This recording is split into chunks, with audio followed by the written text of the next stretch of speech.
Hello and welcome to The Rundown, where we talk about 2A news and conservative views. I will be your host today, Craig DeLuz, coming at you from the West Coast, the left coast, behind the Iron Curtain, otherwise known as the Sierras. But as we all know, I do not do this program by myself. Nope. I try to come along, help, do what I can. My name's Mike Pirowarski. I will be your co-host for today. I am come to you live from the East Coast. That's the coast with the most, from the co-host with the most, here on The Rundown. 2A Views, Conservative News. Craig, you know what today is, don't you? Oh, yes, I do. It's raining tacos from out of the sky. Tacos, no need to ask why. Just open your mouth and close your eyes. It's raining tacos. It's raining tacos out in the street. Tacos, all you can eat. Lettuce and shells, cheese and meat. It's raining tacos. Yum, yum, yum, yum, yum, yum. With Gotta love that song. How can you not listen to that song and just be like, it's raining tacos? So quick story. I'm having a fight with the satellite company people for my car radio, right? Right. So I'm just playing off the playlist in my off my phone, so it's no big deal really. Except I had a car full of people the other day, and I'm driving along, and we're listening to music, and that one came up on the rotation and started playing, and I just pretended like there was nothing wrong and kept going. And everybody in the car was like, "What in the crap are you listening to?" And I'm like, it's raining tacos. Come on. So, Do you not know this song? I know. I made him listen the whole way through. Yep. I would definitely question their sanity if you do not know. If you do not know the song, trust me. Street meats. What'd you say? That's it. So, do you have no loyalty to street meats? What's wrong with you people? It's an American thing. Trust me. Yep. Like, I had someone the other day try to explain to me what a roach coach was. I was like, you do realize, like, all these trucks, these food trucks that have become so popular. I don't know if they're popular there, but here now food trucks are like the chic thing, right? It's like you do realize that those have been at construction sites for decades, right? Yeah. We call them roach coaches. Yep. Yeah. Except now, the $2, $3 hamburger goes for $18 because it's a gourmet meat patty delivery system or some crap like that. I know it. I remember one guy I used to go to regularly. I used to order a beef, bean, and cheese burrito, and the way in which he would say, I'll take a beef, bean, and cheese burrito. He'd be like, okay, beef, bean, and cheese. Beef, Bean, and cheese burrito. Yeah. It was hilarious. Now he's got the same custom burrito for $17. Yeah. Well, exactly. But the one thing I will say is, depending on the roach coach, there has always been some food trucks that have always been good eats. Not all the time, and usually they were taco trucks. Yeah. Yeah, we used to call them roach coaches and the gut truck. Where's there the you gut go. Truck? So we'll call that Taco Tuesday. Taco Tuesday history. Flashback. There you go. Flashback. Yep, there you go. All right, folks. Hey, however you are tuning in, do us a favor. Like, share, subscribe. Encourage your friends to do the same. Let them know. They can watch us on YouTube. They can watch us on Facebook. They can watch us on Spotify, OpsLens. They can also, we're also on Rumble. They can also listen to the program. You can listen to wherever you get your podcasts, whether it's Apple iPods, Apple iTunes, Podcast Addict, Google Podcasts, or iHeartRadio.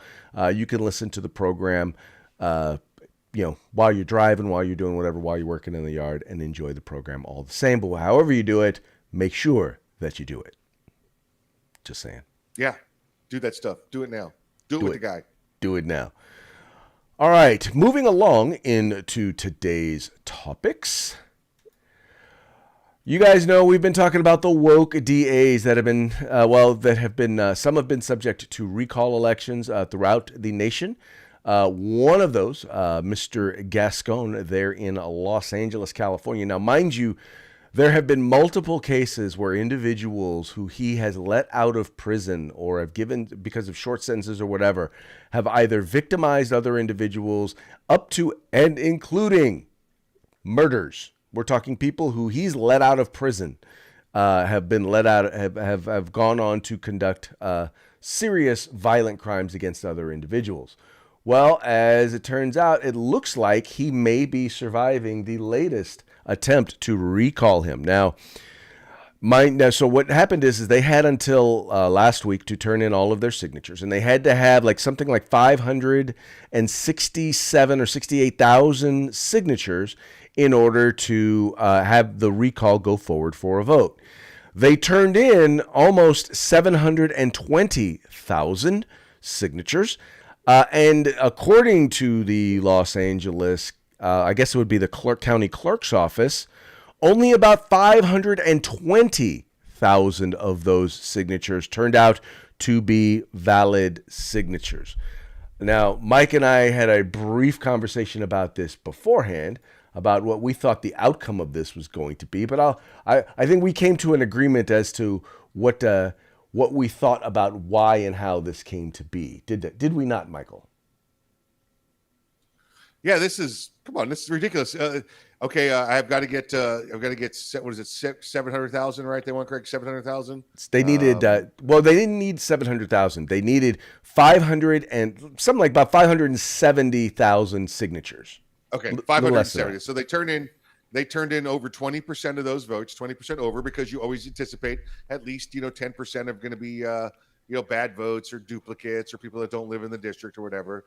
But the part that's so hard to believe, Craig, is that the people they're trying to get recalled are the ones that got to count the votes. So it's the clerk who works with our district attorney there. So they let them count the votes. They let them, the signatures. They let them make sure the signatures are valid or not. That seems a little backwards to me. Like there should be an independent agency. There should be someone outside, the agency you're trying to get thrown out, right? You're trying to recall, but for letting them count the vote, you're letting the same team count the votes or count the valid signatures. That doesn't make any sense. Well, yeah. So what they're saying is about 90,000 of the signatures were people who were not even registered to vote. And then they're saying another 45,000 of the signatures were duplicate signatures. Yes. Oh, by the way, in this article is actually a little bit different because in the LA Times, they said that some of the signatures weren't recognizable. So right. Once again, I have a feeling that you're going to see some legal action. You're going to see, number one, there's going to be a recount of these. They're going to bring in someone outside of the clerk's office to take a look at these signatures and the signatures that are in question, and validate those. Because that's about 135,000 signatures. Now, mind you, they only need about 45,000 of those signatures to be good. If 45,000 of those, basically if a third of those signatures are deemed to be good, the recall is on. Yeah. So to give you folks an idea, it's normally when you have something like this, a recall done and everybody submits their signatures, normally there's about 10% you lose. You lose about 10% for those three reasons Craig just mentioned. The high end, the very, very high end would be 20%. And you never see that. So 20% is usually considered the safe number. You bring in 20% over what you need. The clerk's office threw out 27% of the votes. So, well, here's what I'm wondering, because sometimes what they do, and this is the real question. Sometimes what they do is they don't even count all the signatures. They do samples, and if then they'll make the decision based on samples. So I'm wondering if they did samples of them and didn't actually count the actual signatures. So that's question number one. Did they do that? And then question number two is going to be, taking a look at the questionable signatures and evaluating whether or not you can determine whether or not you can actually, if you take your time, determine whether or not they are actual valid signatures or not. Those are going to be the two things that are going to take place. To me, this reminds me of a book written by radio commentator Hugh Hewitt called "If It's Not Close, They Can't Cheat."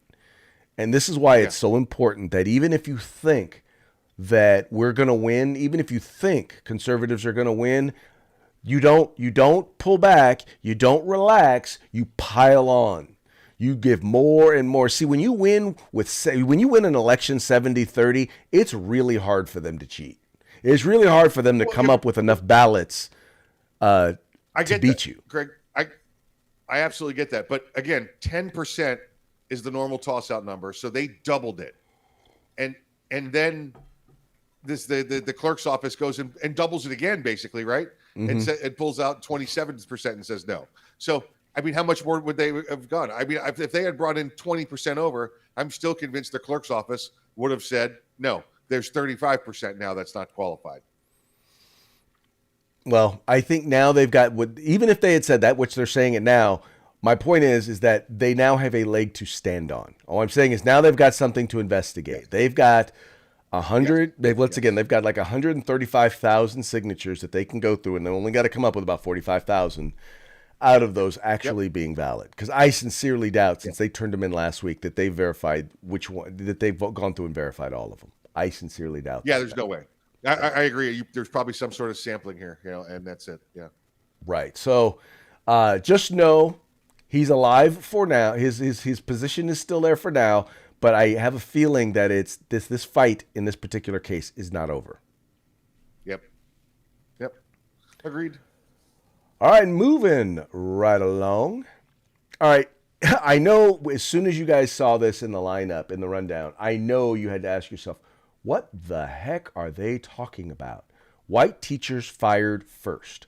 Well, in Minneapolis, Minnesota, which it's got to be because it's so cold there. I don't know what it is, but some of the wokest, craziest stuff has been coming out of Minneapolis, Minnesota. But there was an agreement with a teachers union that stipulates that white teachers will be laid off first. Basically, in the agreement, and they reached this last spring, exempts teachers from underrepresented populations from seniority-based layoffs, right? So here's kind of how it works. If you're in a school district and you need to make budget cuts, it's usually, last hired, first fired, right? Seniority, there's only one thing that is more important to a teachers union than seniority, and that is tenure, right? Tenure is the thing that makes it so almost impossible to fire a bad teacher. But in this case, what they're saying is seniority means nothing, right? If you are an underrepresented teacher, meaning if you are Black, if you are Latino, if you are underrepresented. Now, by the way, here's the other question. I didn't see if it meant based just on race, because in this case, it would also probably mean if you are a man, then you should be. Then should there be layoffs, you will not be laid off. Now, all right. First, before I give my opinion, Mike. Mike, what do you think of this? You know what I think. They probably need to have more senior white people on the involved in these meetings, because I bet this happened when they weren't there. I bet this happened one day when they were they looked around the room and they said, where's all the white folk? Well, let's go ahead and write this into the agreement here, and we'll take care of that.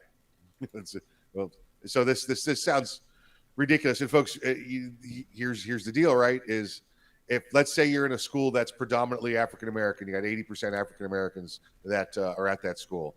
That attend that school, but you have your teaching staff is 50% African American and 50% white. Well, if they have to do layoffs, the whites are going first.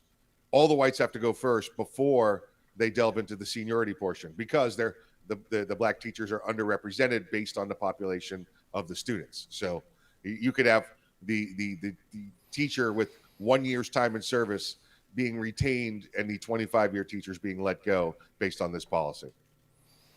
Well, but here's the thing. And see, this to me, this is the kind of the camel's nose under the tent, because as a school board member, I've always said, look, we should not be firing teachers based on seniority. We ought to be, if we're going to lay them off, it ought to be in order of, let's keep the best teachers And the ones who have not been performing, we ought to be able to get rid of them. Now, this sets a precedent that says, look, you've always said that the seniority thing is a non-starter. Well, that it's sacred. Well, now we know it's not. Now we know that on the altar of diversity, you are willing to sacrifice seniority. Well, guess what? How about on the altar of educating our students, on providing the best teachers for our students? Why can we not? Why can that not be the reason that we throw away the idea of seniority and once again get rid of the worst teachers if we need to lay off teachers? Yeah. Listen, Craig. Additionally, I think that this won't stand the first round of court hearings, or petitions. The first level, the county court that hears this is going to toss this agreement out as invalid based on racial discrimination. So, that's hopefully the good news. But again, you're talking about Minneapolis courts, so who knows? Right. Well, I'm getting the impression that one of the reasons they push in this was because their teachers' ranks are not very diverse, and that probably is because no offense, but because there are not as many, in particular, because there are not as many teachers of color as they would like. A lot of teachers of color, if you're a good teacher, you have your choice of assignments. And I'll tell you, you see that a lot here in California education. Black male teachers are underrepresented in California, especially at the primary level and as well as the secondary level. And so oftentimes what happens is if you are a black male and you are a good teacher, and a lot of districts are looking for diversity, you can have your pick of districts where you want to go and teach. If you don't have that, then you have a problem as a teacher, right? There's an issue with you, right? Yeah. Understood. But see, you don't have to do that. What we did in our school district, when I started on the school board in my school district, we had one black teacher, and she didn't want to admit she was black. Just so you know, what we did was we diversified and we got a more diverse teaching pool because as our teachers got older and retired, what we did was we just simply made sure that we went places to recruit people to become teachers where we would find a diverse teacher pool. We didn't just go to our normal sources, we went other places. And as a result, we had a more diverse applicant pool and we hired the best applicants. And that meant because we had a more diverse applicant pool, we have now a more diverse staff. And I'm saying the biggest problem with a lot of these school districts is they don't actively go places where they can find people who might be interested in becoming teachers. Because honestly, despite what people say, being a teacher pays pretty darn well, has pretty darn good job security. The benefits, depending on the district, can be very good, but you get a significant amount of time off. Being a teacher is, especially if it's a calling for you, if it's something that you love and enjoy doing, it's a great profession. It is. Yeah, it is. Some of the stuff that now some of the public schools are making you teach and do may cause a problem. But if you get in the right district, the right situation, it's phenomenal. It is very much so. Very rewarding. Can be very, very rewarding. So I don't know why I just put you back up there. Cameo. I say rewarding, and I put Mike up on the screen. Here's your reward, baby. All right, moving right along. CNN defends fake news. Now, during my time working with the Firearms Policy Coalition, I have had more than my fair share of times in which I have had to debunk information from, what is it called? It's called the Gun Violence Archive. The Gun Violence Archive, right? Now, this is a website where they tout themselves as a nonprofit that is attempting to, they want to identify and recognize and note every single time there is a mass shooting event or a mass casualty event involving firearms throughout the country. And more, even they'll acknowledge, you're hearing them being cited by policymakers, by news media, including CNN, right?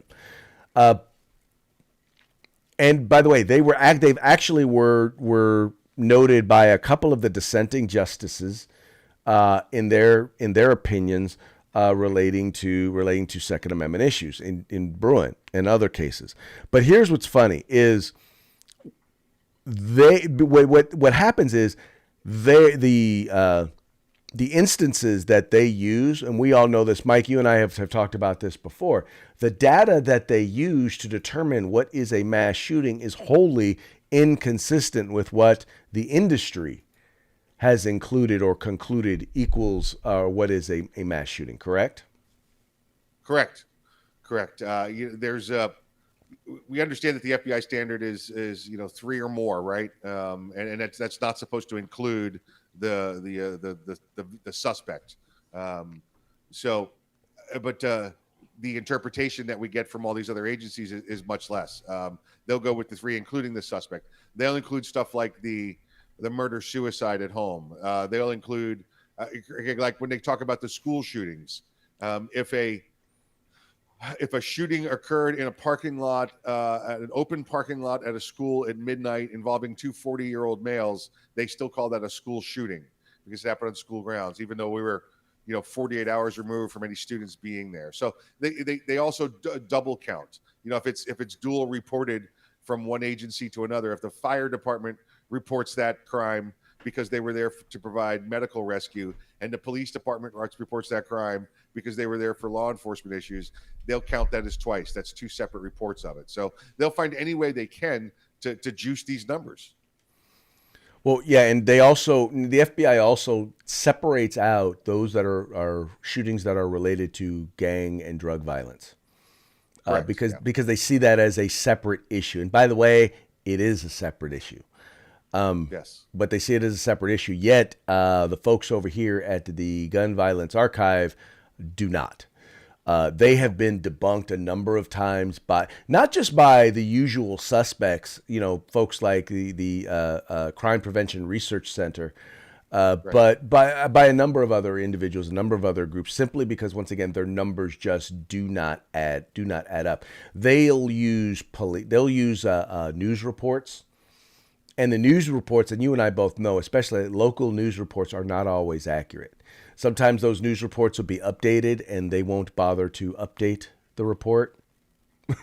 Right? They won't bother to update their stats or their statistics or information. So, but yet and still, CNN constantly defends them as a source of information. And here's the thing, folks, and this is well, you already know this. There's lies, there's damn lies, and there's statistics. And it's one thing to defend a source if you honestly and truly believe that the information is valid. But once that has been debunked, you can't just support data and only data that supports whatever it is that you believe. You have to at least be willing to question all data, question the validity of it, look at the validity of it. And in this particular case, CNN is standing up for data that they know is false. Yep, absolutely. They know it's false, and they don't care, Craig. That's the real issue, right? They know what they're doing. They don't care. They're trying to shape the message the way they want it to be shaped. Well, yeah, the goal is, once again, it's propaganda, not press. Yep, exactly. Moving right along. All right, this one, Mike, I did not know what to think about this one when I saw this one in the news. But the first case of monkeypox to go from man to dog has been identified by the CDC and has led has been identified as, which, by the way, has led the CDC to update its guidance on the virus. Mike, I have to admit, I did not read this story in a whole lot of detail, except to say, I wonder what it was that this guy was doing with this dog to lead to a monkeypox transmission. Now you're sure you want me to answer that question? No, I don't want you to answer that question. Okay, all right. It's a rhetorical question. Because I mean, depending on how many channels you want to stay on, I've got a whole bunch of answers here. That's it. We can go for days. Listen, I will say this, Craig. This just goes to show, as when I remember when we first started dealing with monkeypox, and they talked about who's the most affected by monkeypox. We made the correlation between when AIDS first became out, and it was GRID. Remember that once it started to become a more prevalent on the scene, and they realized how it spread. Not only were they wrong about how it spread, but they had to change the name based on it. So monkeypox seems to be one of those things where again, we're going to learn more about it. It's not like a COVID style disease or a virus where it spreads like the common cold would. It's different, and I think we're going to continue to see some of these interesting facts come up about it. Now, I don't think it's going to get nearly as widespread as anything else has, but it's still something we don't know as much about as we think we know. Well, so when you read into the story, and I was just kind of perusing it real quick. So it turns out these were two individuals. They were male partners who were not exclusive. They had been with other partners, and then they had both shown symptoms. And they slept in the same bed, and they slept in the same bed and the dog evidently slept in the bed with them. Now, they're one of the things that had been noted in the CDC, and this was actually a while ago, where they noted that, it can get into bedding and stuff like that. And so my guess is that's what happened. Right. They both had it. They slept in the same bedding and sheets and all of that, and it wound up getting to the dog, which, by the way, it continues to show, look, this is not while it can be transmitted by sex, it is not a sexually transmitted disease. It also shows that, by the way, it ain't a gay disease, because if it can go to a dog, it can go to a person of another gender, another sex. So just so y'all know, just be careful of who you have intimate contact with, right? Yes. Yes, indeed. Yep. Just saying. Yeah, because ultimately, the point is, we don't want to see this thing spreading. We just don't. Aye. Okay, moving right along to our parting shot today, or we have several parting shots. We'll go with this first one, which I wanted to go with because it kind of fits with our whole little CNN fake news story. It doesn't really need much explaining, but I'll let Mike go ahead and, for those who are actually listening, go ahead and describe it. Okay, so it's got you can see this. It's got Borat, right? The Sacha Baron, whatever his name is, and he's standing there in the woods as the Borat character with these two country boys, and he says, and he's got CNN on his chest. It says CNN, and he says, "What type of AR-15 is this?" And the other two guys are like, "That's a tortoise." It's a tortoise. Because to CNN, everything's an AR-15. It's all an assault weapon. It's a machine gun.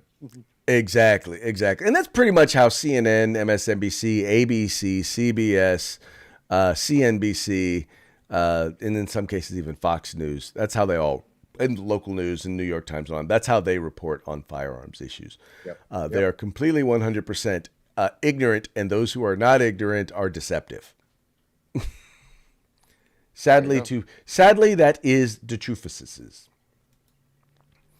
And along those same lines, I love this one because people always, it's amazing to me how people who are always questioning the Christian faith of those who believe in the right to keep and bear arms, right? They always question, well, if you're a Christian, you should believe in peace. And why would you want a gun if you are a Christian? And the first thing I find interesting is the people who are always asking those questions are generally not Christian. They don't know the Bible, probably haven't even ever picked up a Bible. Because if they did, they would know better than to ask some of this stuff. But this is an interesting one. This is a funny one nonetheless. So here you have a lady on the phone. It's the one from from the was it Jared from the State Farm commercial? The lady from the State Farm commercial. Just, Jesus never carried a gun.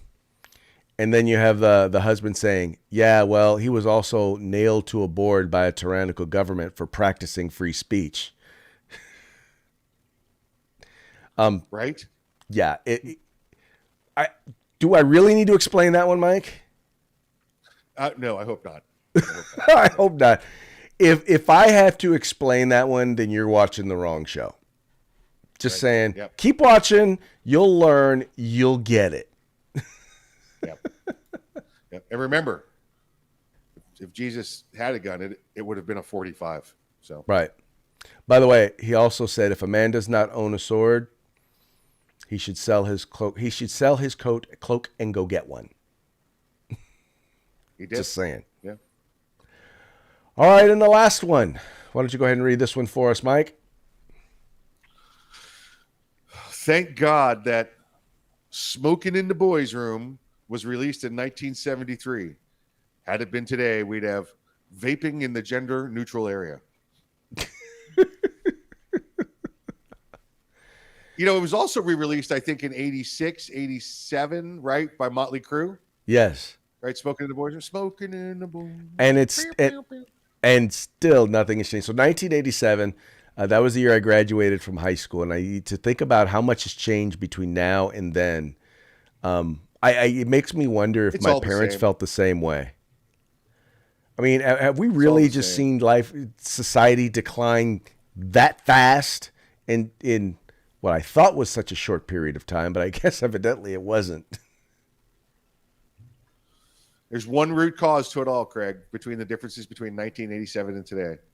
I blame it all on MTV when they stopped playing music. There you go. I thought you were going to blame the designated hitter. Listen, if you're music television and you don't have to play music anymore, why does the rest of the world have to play by the rules too? It just all went to hell in a handbasket at that point. Nope. Like I said, I thought you were going to blame the designated hitter. No, that's been around since 71, and that's been the world's problems. That's a whole different set of problems. That's a whole different set of problems. Pitchers thinking they are hitters. Or hitters thinking they're baseball players. Yes. All right, Mikey. Exactly. Time for a shout out to our sponsors. Let's see here. Can you still hear me? Can you still got me? I still got you, sir. All right, there we go. Let's say hello to our good friends over at the California Republican Assembly. And then, of course, our friends at uscombatgear.com. That's right, folks. Links to their websites are in the description to this video or podcast, whichever one, however you are partaking. Make sure you visit them. If you like what you see, like what you hear, go ahead and drop some cash on them and let them know that the guys over at The Rundown sent you. All right, well, that's going to be it for our Taco Tuesday. I am going to go and enjoy me some tacos. I hope that you go and do the same. I hope that you remember to encourage your friends to, I hope that you remember to like, share, subscribe, and encourage your friends to do the same. We will see you mañana on Hump Day. Hump Day.